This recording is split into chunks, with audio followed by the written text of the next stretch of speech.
Hey, welcome back to the conversation. Let's do some pod crashing. Episode number 344 is with Cole Locascio from the podcast Flashpoint. Good morning. Doing well. How are you? Doing fantastic. Excited to talk to you about this because in a very weird way, I'm connected to this story in the way that I was at the Olympics 3 days before this happened, and to this day, I still have chills in my bones. Yeah, that is a... I mean, I was at Olympic Park, and I was just talking with somebody the other day, and it was such an in-depth conversation. It's like it's been building up all of these years, and what your podcast is doing is opening up conversation. It is, and I think that what our show does pretty uniquely is it talks about something more than just the Olympic Park bombing. I think a lot of the focus has always been on Richard Jewell. I mean, the Clint Eastwood movie was great. It's not a fraction of the story. We get into the Olympic Park bombing, but also the 2 abortion clinic bombings, yes, the gay bar in Atlanta, and then the subsequent manhunt in the Carolina. Yep. Yeah. And you put focus on the people as well, which I thought was a very unique little twist because we didn't know about the people that were injured or their stories and the struggles of trying to get back up on their feet again. No, their stories are very much not part of the typical narrative when you talk about this story. And we wanted to really put the story back in their hands. And that was an important priority for us early on. And I think we achieved that. We had the chance to talk to the abortion clinic nurse who was critically maimed and permanently maimed in the Birmingham abortion clinic bombing. We got the chance to talk to Rob Stadler, who, and they were waiting just outside the office and the bomb exploded. And if he hadn't picked them up just a few minutes prior to the bomb, who knows where his twin girls would be today. They were just babies, and the ceiling tile from the blast collapsed in that room, and it would have fallen on them. So we talked a lot to those types of victims, those types of stories. And in the end, I think there's less focus on the monster who created this mess and more on those affected. And we make it a very human story. Yes. And that's one of the reasons why I can't pull myself away from it, because you're giving us, it's almost like, okay, this happened to my neighbor in Atlanta. I mean, there's just so much about this that gives me the, oh, wow factor kind of, I didn't know. Yeah. And I think that, you mentioned at the top that you have a connection because you were at the Olympic Park bombing, or you were at the Olympics three days prior to the bombing. And we found that the more that we told the story, the more people we talked to, the intersections between their stories is something that shocked me. We talked to a rookie police officer at the time. He was a rookie police officer, Vince Velasquez, and his attorney was the wife of Rob Stadler, who we talked to, whose law firm was in that Sandy Springs abortion clinic bombing. And Vince Velasquez himself was, at the Olympic Park bombing when it occurred. There's so many intersections. Atlanta, while it's a major city, it's still a pretty small city. It's a pretty tight-knit community for being such a big city. And I was most surprised by just the number of connections in the people we talked to and how they just really all know each other because they've been deeply affected by this bombing, and it becomes sort of a butterfly effect sort of thing when you introduce trauma like this. How did you get into Vince's life in the way that, I mean, to me, I would go inward and I wouldn't want to talk to anybody, but I mean, he witnessed it as that rookie police officer. Yeah, he did. And, we actually dropped a bonus episode yesterday that actually lays out his entire story. Not just the Olympic Park bombing, but his experience at the Sandy Springs abortion clinic bombing. And Vince's story is powerful. He was a rookie police officer at the time, like I mentioned. He was also a father, and he was there at Centennial Park that day because he had just bought a brick for his son. You could pay $50 and you can inscribe a brick and it would be placed in the park. And he was looking for his son's brick, and at the time of the bombing. And he was just trying to be a dad. He was just trying to take a picture for his son to show him, look what I got you. You're forever part of this history. And instead, he became part of that history in a much darker way. Has Rob Stadler been a big helpful guy in this? Because, I mean, with his radio background, I mean, I just picture him saying, yeah, look, dude, man, I can help open these doors for you. I can help get you into different areas. I mean, he just seems like that kind of a guy. Rob is great. He was actually one of my first interviews on this show. Nice. And he was such an important piece of it. And he helped us so much. And, it's funny, the connection I have with this story, which gets revealed in episode 2, he played a crucial role in connecting that piece. He gave a news report from that morning from the abortion clinic. He called into the station and gave one. And that news report actually became the most pivotal piece of my connection to this story. Wow. And he was actually able to link me to that original audio, and we use it in the podcast. So he's been an amazing help on this show. I was going to ask you about that. How is it that Tenderfoot TV is always getting themselves into these stories and they're able to dig in and really tell something that the 5 o'clock news can't do because they're under such a time limit? Yeah, I mean, podcasting allows you the creative ability to be able to really flesh out these stories. I don't know if you saw it the other night, but CNN did a 2-hour special on the Olympic Park bombing. Mm-hmm. And, it was great. It was solid, but it was only 2 hours and only focused on one aspect of this case. Yeah. So being able to have the freedom and the ability to take your time with it, do 8 to 10 episodes, throw in some bonus episodes. People just love that kind of content, I think. And if you can get their attention early on, you have them hooked.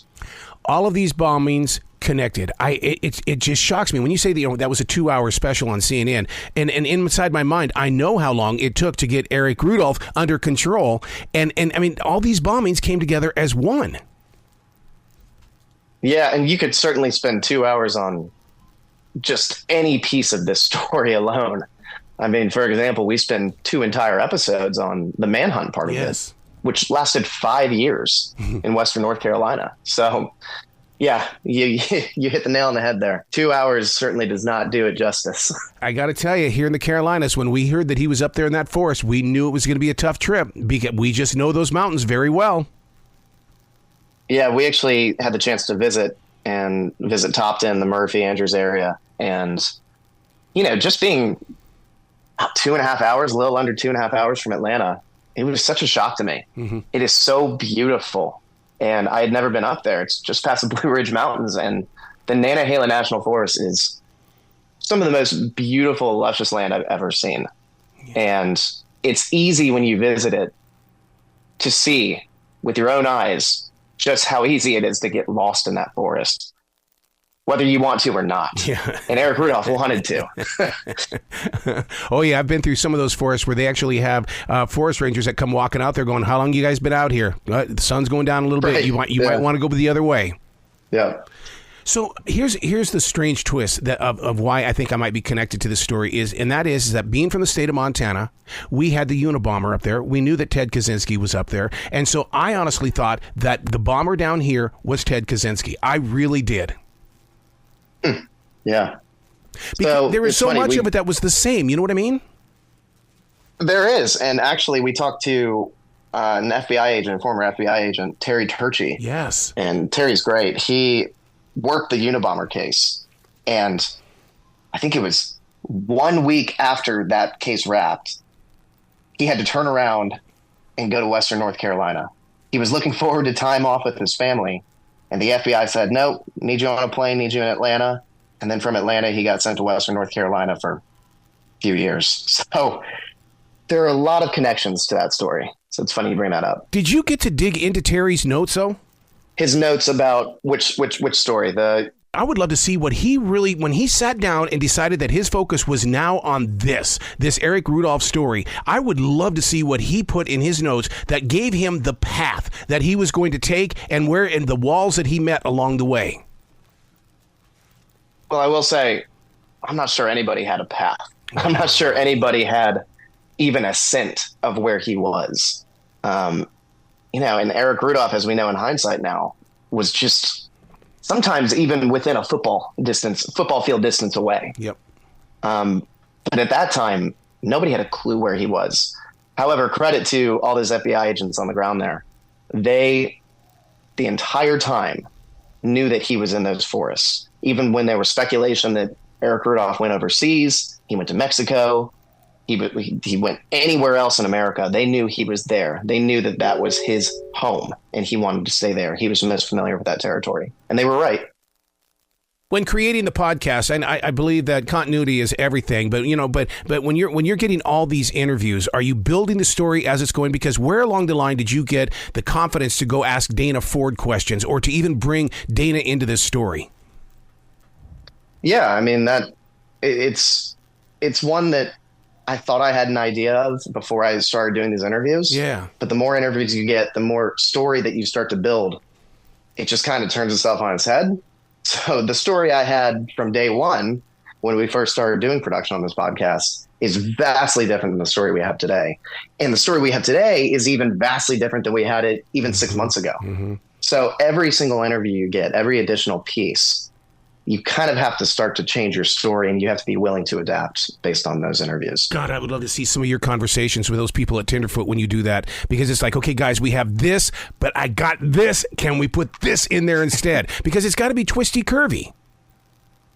Right. I will say credit to Tenderfoot. They do an amazing job of letting the creatives be creative. Yeah. And that's not something I have experience with really with any other company in this industry. But Tenderfoot allows their creatives to be creative. And I think in the end that their products come out as less formulaic as other shows and much more human and just interesting. Well, you guys do. You sound like you're just sitting there. You're going, hey, I got something I just learned. I just want to share it with you. It's that kind of conversation. You're not boring me down with some sort of news story. Right. No. And I think I think you, again, hit the nail on the head. We did not want this to be a news story. We did not want it to be a retelling of past events. We very much tried to seek out the unique perspectives of those whose stories haven't been told before. I mean, just 2 weeks ago, think about this. The podcast was released, the first 2 episodes last week. That's it. Just 2 weeks ago, I interviewed and finally had the chance after months of circling with him to interview Eric Rudolph's attorney, Richard Jaffe.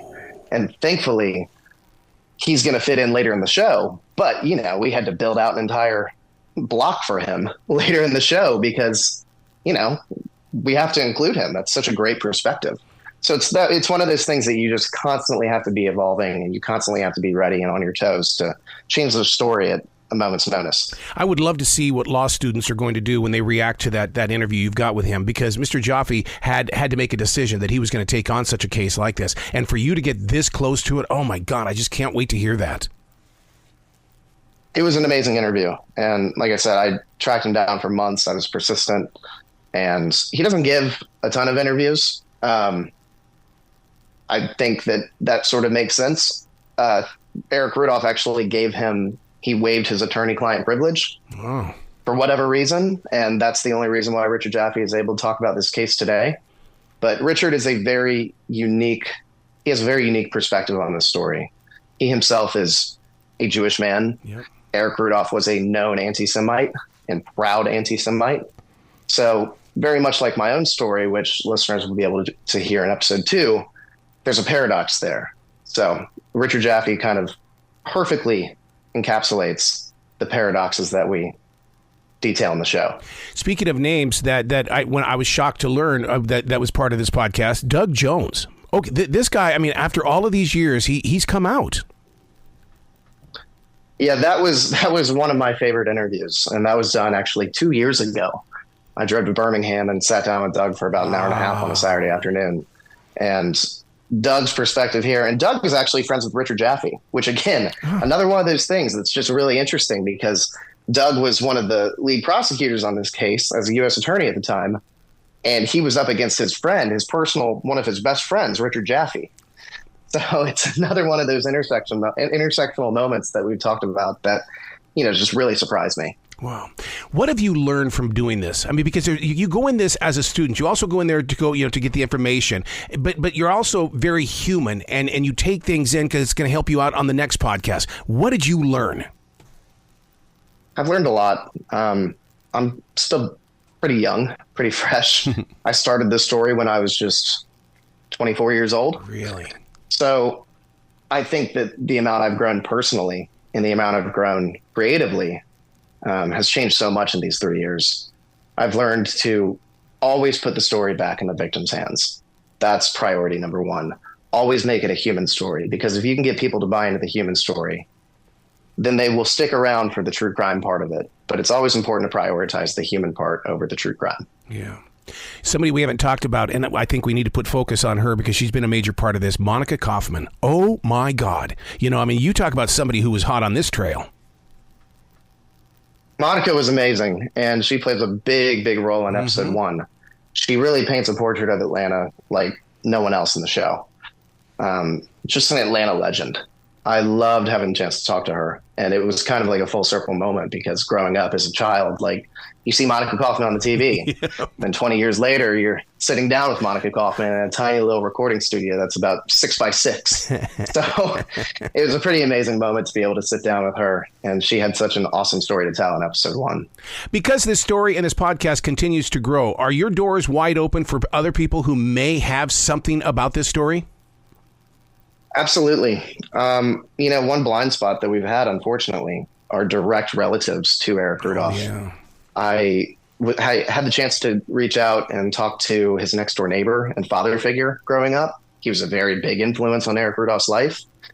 But I have not had the chance to talk to his mother, his siblings, anyone in that world. I reached out via letters, email, phone calls, and I got nothing. I mean, I understand. I'm sure this situation and thinking about this story is very difficult for them, but I would love to have the chance to talk with them. Wow. How can they reach out to you? They can reach out to me on my email. Yeah. My email is just first and last, so it's quite easy, but they can reach out. Social media. My social media is very accessible. So great. Any of those avenues. Wow. Well, you've got to come back to this show anytime in the future. I love this story. I love what you're doing to it. And to me, it's got that Carolina connection to it. So I know it's going to continue to grow. Awesome. I really appreciate it. It's been great. You be brilliant today, okay? Thank you. You too.